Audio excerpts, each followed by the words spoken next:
kalau investasi itu sudah bisa dipastikan ini produk investasi bakal untung, dan bahkan dia bisa mention berapa persentase keuntungan yang dibagikan ke orang yang invest, itu jelas nggak syariah. Karena yang cuma bisa memastikan keuntungan itu cuma Tuhan.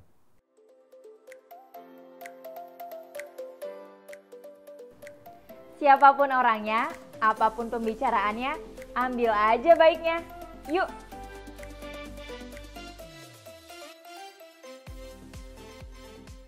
Jadi ta'aruf itu ternyata bukan sekedar ini Bu, saya sebenarnya mau sama anak ibu, itu nggak gitu ya? Konsep benernya betul. ya? Terus pas udah ditolak, ya udah cari lagi yang lain. Buset. Emang begitu cepet banget gitu ya. Ya nggak gitu juga lah. Oke. Tapi ada lagi nggak mimpi Algi? Kalau nggak salah nih, aku ngelihat scroll nih IG-nya Algi tuh pernah nulis tentang mimpi yang pernah ke New York. Tadi juga udah pernah cerita ke New York. Itu beneran salah satu mimpi Algi dari kecil? Yes, dari kecil. New York? Iya. Oke. Dan bisa ke New York, oke. New York itu kapan? Dan karena apa? 2019 bulan Oktober November. Jadi ya 3 mingguan di sana. Itu karena apa? Karena gue ikut program dari Kementerian Luar Negeri. Jadi ini terima kasih banyak Kemlu dan Pak Aziz dan kawan-kawan. Semoga saya waktu bisa. Itu seleksinya panjang, Yul. Waktu panjang. itu sekitar lebih dari 5 tahap. Startnya bulan April, selesai seleksi itu Agustus akhir. Jadi Kemlu mencari mahasiswa berprestasi dari seluruh kampus terbaik di Indonesia. Oke, dan pada saat itu lagi mahasiswa semester akhir ya? Semester akhir, dan gue sempat jadi mawapres di IPB. Waktu itu mawapres fakultas. Dan coba ikut seleksinya, dan seleksinya panjang. Dan singkat cerita, dari 546 orang kalau gue nggak salah, itu diambil cuma 10 orang yang berangkat ke Amerika. Wow, merinding, sumpah, merinding. Berangkat ke sana sebagai Indonesia USA Youth Ambassador, jadi duta muda Indonesia untuk Amerika Serikat. Jadi waktu itu kita dalam rangka memperingati hubungan diplomatik Indonesia-Amerika ke 70 tahun. Dan kita diundang langsung sama Presiden Amerika waktu itu, Presiden Trump. Jadi kita dapat lembaran suratnya, tanda tangan langsung Presiden Trump. Dan kita nyampe di Washington, kita disambut sama Department of State Amerika. Jadi gue berangkat ke sana, belajar banyak hal, dan datang mulai dari Eastern sampai Western. Jadi belajar kalau di Washington gue belajar tentang politik Amerika, belajar tentang pemerintahan, datang ke kampus-kampus, ketemu profesor politik banget, Amerika ngelotok banget. Jadi kuliah di sana tuh, good afternoon everyone, any question?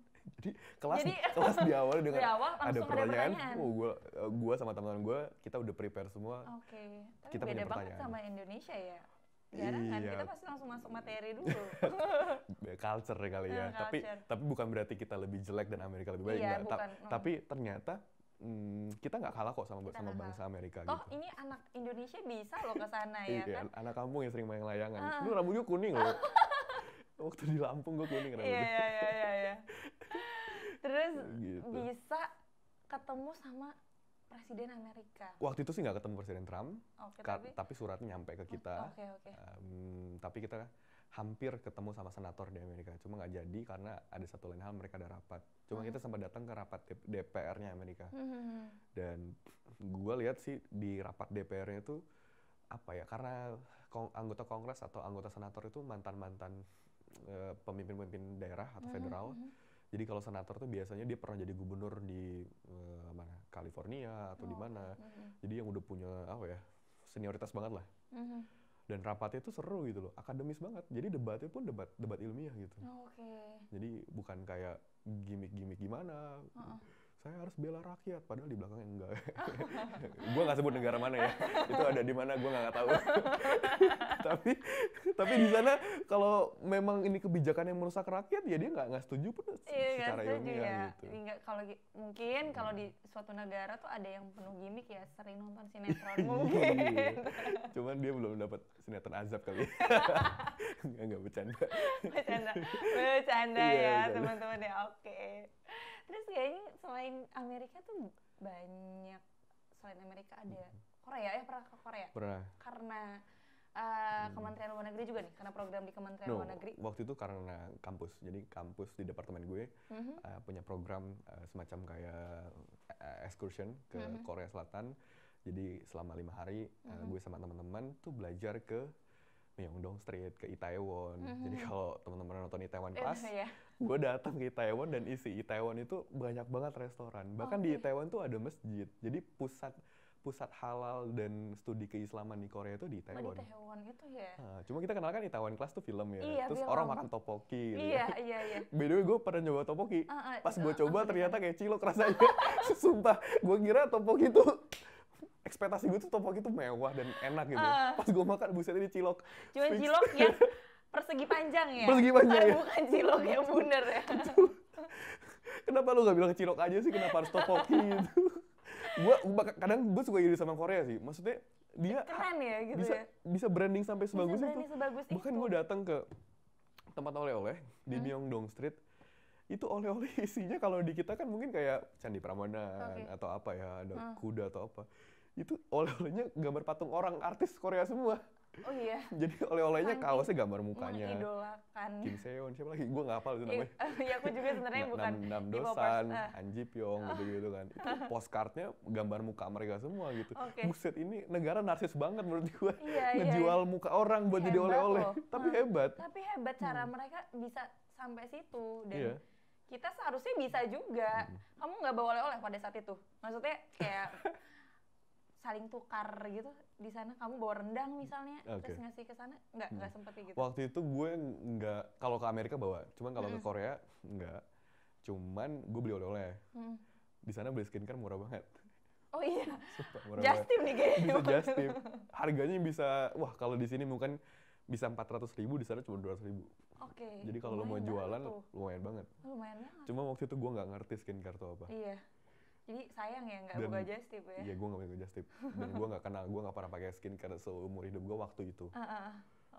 Setelah dari Korea, pas gue coba di rumah, walaupun cara makainya salah. Nempel terus pokoknya kacau lah pokoknya gitu kan. Tapi kok enak ya? Oh ya udah, nyampe gitu. Sekarang nih jadi? Nggak terlalu rutin juga sih, cuman ya sebulan sekali pakai gitu. Tapi waktu kayak Algi ke Korea, ke New York, apalagi sih? Udah negara mana aja? Ke Jepang. Jepang juga udah Vietnam, Jerman, Malaysia, 6, udah. Singapura. Lumayan. Masya Allah keren banget sih teman gue ini ya. Terus itu tuh semuanya sudah pernah dimimpikan atau memang berjalan gitu aja sih? Dimimpikan. Dimimpikan memang. Dan sadar, kayaknya gue memang harus punya mimpi tinggi. Itu dari SD, SMP, SMA atau kapan nih? Dari SD. Dari SD? Dari SD. Oke. Karena dulu tuh? Kenapa bisa memunculkan mimpi dari seorang anak SD punya mimpinya tinggi loh? Karena waktu gue SD, gue ingat banget namanya Pak Is Wahyudi, lu juga pasti tahu Pak ya. Is, Pak Is ya. Gue tuh nggak boleh pulang sekolah waktu kelas 6 SD sebelum jawab pertanyaan dari beliau. Jadi beliau tuh punya 10.000 soal, dan setiap kali kita mau pulang cepet, tapi kamu harus jawab pertanyaan dari saya. Jadi gue ingat tuh adalah Pak Is tuh, Pak Is, iya, I miss you, we miss you ya. We miss you so much. Apa ya, waktu itu dia tuh kadang suka nanya ibu kota negara. Jadi gara-gara Pak Is kasih pertanyaan itu, gue beli Globe ya, di rumah. RPUL juga nih? Atau RPUL. Gue beli, pokoknya RPUL edisi berapapun tuh gue beli. Nama-nama menteri, nama presiden tuh gue hafalin dulu. Padahal kan bisa aja berubah terus ya. Iya. Cuma nggak tahu, gue suka aja belajar. Suka aja, gue juga sih. Belajar ya. Sebutkan ibu kota apa tuh? Slovenia, Ljubljana Pak. Sebutkan ibu kota Slovakia, Bratislava. Sebutkan ibu kota Rusia, Moskow. Sebutkan ibu kota Belarusia, Minsk. Jadi gue sampai hari ini masih ngelotok. karena waktu itu, oh ya Pak, oke Pak, saya harus keliling dunia Pak. Biar saya buktikan kalau Bratislava, Ljubljana, Berlin, Paris itu nggak ada gitu. Dan gara-gara itu ya gue datang ke Jerman, ke Frankfurt. Pertama kali naik pesawat itu sendiri, nyampe Frankfurt Flughafen. Flughafen tuh airport kalau bahasa Jermannya. Dan gue nggak tahu gue mau tidur di mana. Beneran tuh? Sumpah beneran. Tapi itu gara-gara memang pertukaran itu conference waktu itu. Oh, conference. Conference di Ilmenau. Ilmenau tuh kota kecil di Jerman Selatan bagian timur. Iya. gue nyampe Frankfurt Flughafen, gue nggak tahu gue mau kemana. Padahal gue waktu bikin apply visa kan harus ada itinerary itu. Ya gue buat itinerary aja dulu. Nggak gue jalan. Itu jangan ditiru banget. Dan itu sendirian banget. Sendiri banget. Wow. Sendiri banget. Alhamdulillah masih hidup ya. Masih hidup. Masih hidup. Nggak digondol kucing loh di sana. Itu cerita yang menarik sih. Waktu ke Jerman gue nyampe, gue nggak tahu mau tidur di mana. Gue nggak beli kuota. Gue nggak beli kartu SIM card sana. Wifi. Karena gue punya idealisme waktu itu gue harus hidup hemat di Jerman dan gue harus hidup pakai wifi yang ada di public area. Dan berapa hari? Ternyata di public area Jerman tuh pelit wifi, jadi jarang wifi. Akhirnya gue mau nggak mau harus gue beli kartu SIM card di sana kan. Ya udah gue beli. Tapi belum dapat penginapan. Cari keliling kota Jerman, gue bawa koper gede, gue mau jalan kaki. Sesekali naik bis di Frankfurt. Tapi seringnya jalan kaki. Dan udah nggak dapet karena penuh, karena sistem mereka tuh harus booking dulu dan jarang banget yang ada on the spot. Kalaupun ada mahal banget biasanya. Dan akhirnya ya udah, gue kontak PPI Frankfurt. Jadi makasih banget nih teman-teman PPI. Kalau nggak ada PPI mungkin gue nggak bisa nginep di jadi untung ada ini ya, ada yang ngurusin ya gitu. Ada yang ngurusin. Dan waktu itu nggak tahu lagi dah, lu mental lu hebat banget dah. Pokoknya penting gue nyampe dulu, gue buktiin sama Pak Is, Pak Berlin tuh memang ada. Tapi gue nyampe di Frankfurt. Jadi jarak Frankfurt ke Berlin itu sekitar 540 kilo. Jadi gue harus ke Berlin itu naik kereta lagi, namanya kereta ICE. ICE itu kereta cepat. Kalau kereta biasa, KRL di sana sebutnya S-Bahnhof sama U-Bahnhof. Jadi Jerman tuh keren transportasinya. Jadi dia ada 4 lapis. Di paling dasar kedua, di atas tanah, sama di flyover. Jadi keretanya ada 4. Aku bayangin dulu ya. Aduh, dan keretanya cepet. Bisa deh gue juga ya. Dan pokoknya itu bener-bener kayak, ya maaf kayak gembel lah gue. Tapi mimpi lo jadi kenyataan, dan itu negara pertama kali yang lo datengin? Enggak. Jerman itu? Kalau Jerman itu yang ketiga. Negara yang pertama? Pertama Singapura, 2011. Oh, Singapura masih Asia. Terus Malaysia. Terus Jerman. Baru benua Eropanya Jerman langsung. Dan gue nyampe benua Eropa tuh, wow, this is Eropa. Yang selama ini gue cuma bisa lihat di RPUL. Dan ternyata memang maju gitu. Dan gue pada saat nyampe di Jerman, eskalatornya itu, mereka tertib banget. Jadi kalau lo mau jalan cepet, lo ngambil jalur kanan. Sebenarnya kayak di stasiun Palmerah juga gitu. Sekarang udah ya? Cuman kayaknya suka-suka kita ya. Gue nggak lihat stasiun Tanah Abang kayak dua-duanya sama. Iya, udah ada tulisannya. Yang kanan jalan, yang kiri diem gitu kan. Tapi ya nggak teratur sih ya. Waktu itu gue dimarahin sama orang Jerman. Karena gue stay di kanan. Terus dia ngomel-ngomel pakai bahasa Jerman, gue nggak ngerti kan. Gitu. Karena orang Jerman tuh jarang bisa bahasa Inggris. Menarik. Jadi memang Jerman ya udah bahasa Jermannya yang dikuatkan di situ. Cinta sama bahasanya. Banget ya. Gue coba deh, ini kita pasti kan banyak yang nonton ya. Bakal banyak yang nonton nih, 2 juta orang nih. Kemungkinan ya. Paling dikit 2 juta orang nih. Gimana sih biar bisa tuh? Tipsnya dari lo deh. Mimpi itu, kan kita banyak yang, udahlah jangan mimpi, jangan terlalu banyak mimpi deh, takut gue. Nah, gimana tuh bisa meyakinkan anak muda nih, nggak apa-apa lo mimpi dulu deh. Ntar juga kalau ada jalannya ya udah gitu. Kalau dari lo gimana nih? Kalau dari gue, yang jelas kalau lo mimpi cuma dipikirin doang, itu masih kurang banget. Jadi ketika lo mimpi, lo tulis. Supaya lo punya arsip sejarah kalau lo pernah nulis. Mimpi-mimpi gue selalu ini, sampai hari ini selalu gue tulis. Dan gue tempel di dinding kamar. Dan punya album tulisan mimpi sendiri. Bagi gue mimpi itu nggak ada yang gagal. Cuma tertunda. Jadi gue mimpi ke Eropa itu dari 2013. Baru bisa ke Eropa 2017. 4 tahun ketunda. Mimpi bisa ke Amerika, harusnya plan gue itu 2014. Cuma kenyataannya 2019. Dan gue yakin gak ada mimpi gagal, adanya mimpi yang tertunda. Dan kalau lu bermimpilah segila mungkin, suatu hari nanti mimpi itu akan jadi waras. Jadi kalau semakin gila mimpi lu, ya lu bakal bisa menaklukkan dunia. Karena kalau lu menaklukkan dunia tapi lu gak berani bermimpi gila, menurut gue itu nonsense. Jadi berani aja dulu, tulis aja dulu, ceritain ke banyak orang. Jadi gue waktu bilang mau ke Eropa itu, waktu gue nulis tuh gue ceritain ke rumah, ke tetangga gue. Bawa globenya. Bang ngebayangin. Nick namanya Nick. Assalamualaikum, Bu. kebetulan gue dulu waktu di Lampung, gue hidup di lingkungan yang heterogen. Jadi sangat Indonesia banget lah. Tetangga gue Nasrani, terus gue Muslim, ada yang Buddha, ada yang Hindu. Jadi pas gue cerita, oh iya, oke, nanti Tuhan akan memberkati kamu berangkat. Ada yang Masya Allah, ada yang memberkati, iya, ada yang gini. Jadi gue didoakan oleh semua agama gitu, banget. Kalau gue ngebayangin lu keliling bawa global gitu loh. Keliling nggak juga, cuman orang-orang terdekat aja. Wih, kapan? Nggak tahu, pokoknya mimpi aja dulu. Oke, keren banget sih. Tapi pentingnya menulis mimpi itu ya poinnya ya. Karena ada yang mimpi, ya udahlah gue mimpi. Misalnya gue lagi nyore gitu kan, mimpi. Ya udah gitu doang. Mimpi ngebayangin aja. Lu nggak akan bisa mengenal dunia kalau lu nggak pernah baca. Oke. Dan lu nggak akan pernah bisa dikenal dunia kalau lu nggak pernah nulis. Oke. Kuatnya mantap. Kok gue bisa ya? Gak nyangka loh, Algi sekarang kayak gini. Iya. Bocah SD. Iya, bocah SD, main layangan. Main layangan, rambutnya pirang kayak gitu. Dan dulu gue naik bis waktu sekolah, bisnya warna orange kalau di Lampung kan. Iya. Hampir pernah mati gue, karena gue gantung di luar kan. Keren banget sih. Tapi lo bermimpi seperti apa lagi sih berapa tahun ke depannya nggak? Gue nih mau kontribusi banget nih ke Indonesia, tapi melalui gini.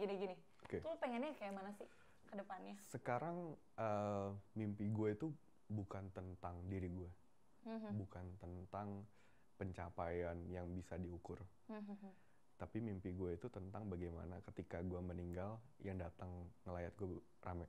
Wah, Masya Allah. Karena gue pernah baca bukunya Simon Sinek. Simon Sinek tuh salah satu pakar komunikasi dari Columbia University kalau salah di New York. Pokoknya pakar di Amerika Serikat, dia nulis buku bestseller terus. Kalau lo pernah baca bukunya Starting with Why, dan Simon Sinek itu nulis buku judulnya Infinite Game. Oke. Infinite Game. Nggak tahu. Bagi gue perspektif Infinite Game ini menarik banget. Jadi gue gara-gara baca buku itu perspektif gue berubah. Di bab pertama di buku itu dia bilang tentang perang Vietnam. Oh, ini menarik. Karena di situ dia jelasin kalau Vietnam itu masyarakatnya dibantai 3 juta orang sama tentara Amerika. Dan tentara Amerika cuman 53.000 orang yang gugur, yang mati, yang meninggal. Vietnam 3 juta, Amerika tentaranya 53.000. Tapi kenapa sejarah menyatakan bahwa Vietnam adalah pemenang pertempuran Vietcong waktu itu? Amerika dinyatakan kalah. Makanya Amerika bikin film Rambo. Supaya dia propaganda bahwa dia menang. Kalau dia kalah perang pasti dibikin film. Biasanya gitu. Jadi supaya propagandanya bahwa dia tetap superpower gitu. Nah, kenapa Vietnam bisa menang? Karena Amerika itu tujuannya buat ngalahin bangsa Vietnam.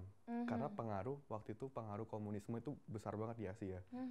Jadi Korea itu utara udah diserahkan sama China, selatan diambil alih sama Amerika, Jepang diambil sama Amerika, Asia Tenggara masih ada Vietnam, Kamboja, Amerika nggak mau, itu bakal afiliasi ke Cina. Oh iya, Kamboja.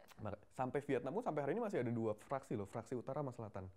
Jadi gue datang ke Ho Chi Minh itu seingat gue tuh selatan, Hanoi itu utara. Jadi orang selatan sama utara itu juga beda paradigmanya. Itu akibat perang Vietnam masih terjadi sampai hari ini. Cuman poinnya adalah Amerika ingin mengalahkan tentara Vietnam atau bangsa Vietnam.